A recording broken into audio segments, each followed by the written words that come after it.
Ah, ben bien le bonjour. Fait que une petite vidéo sur la logique combinatoire et la mise en évidence.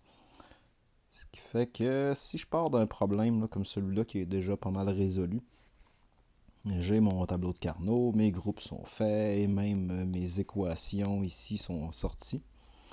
Une fois que j'ai l'équation, ce que je constate, c'est que si je le transfère en diagramme échelle, ça ressemble à cela. Puis là, ben, quand je regarde, je me dis, oh, au nom d'un chien, ben, il y a deux B ici qui sont pareils. Peut-être que je pourrais les simplifier.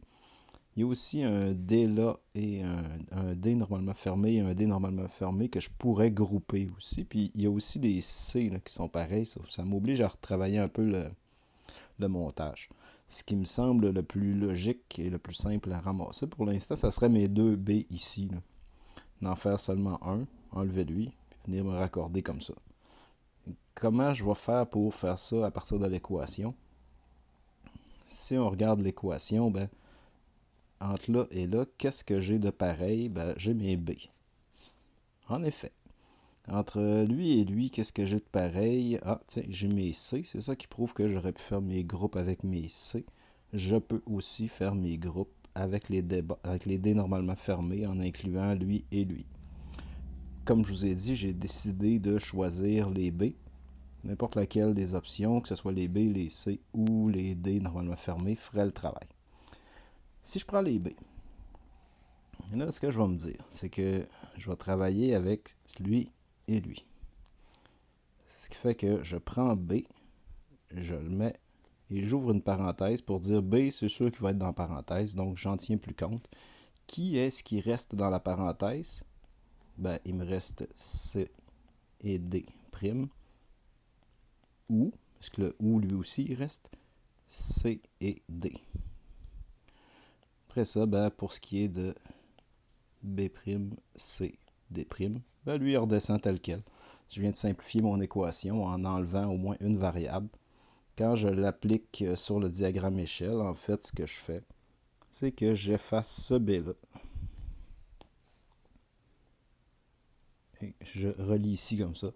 Je suis obligé de passer par B, C', D', touc, touc, touc. Ou bien je passe par B, C, D, B, C, D. Ou bien, autre chemin totalement différent, B', C, D' peut aussi me faire fonctionner ma lumière. Un exemple.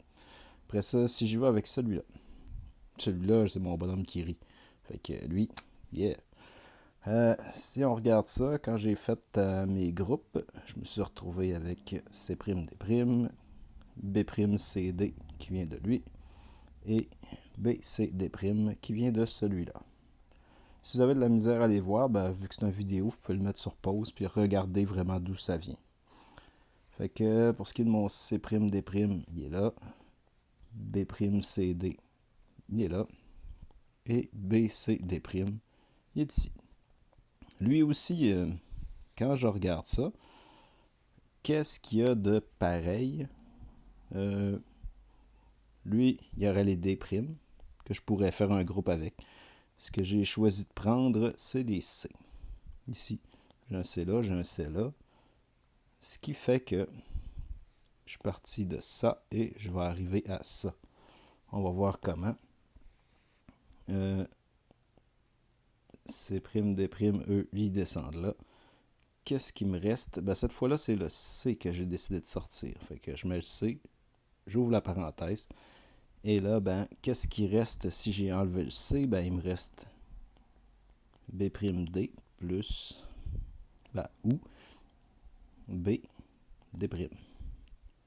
Et quand je le transfère en diagramme échelle, ça me donne ça. Ce qui fait que j'ai CD normalement fermé. J'ai mon C qui est obligatoire en série avec le B normalement fermé et le D. Et le B et le D normalement fermé. Je vous ai mis ici mes numéros de contact pour montrer finalement mes communs que j'ai utilisés. Dernier petit exemple. Dans celui-là, en fait, il n'y a aucune mise en évidence qui est faisable parce que dans mes deux groupes, il n'y a rien de pareil, donc automatiquement, ça reste tel quel. Puis si je m'amuse à mettre mes numéros de contact, ben 9, 5, 9, 1. Celui-là, de ce côté-là, serait 9, 5, 9, 1. Puis, n'oubliez pas vos petits rayons de soleil pour dire que c'est une lumière.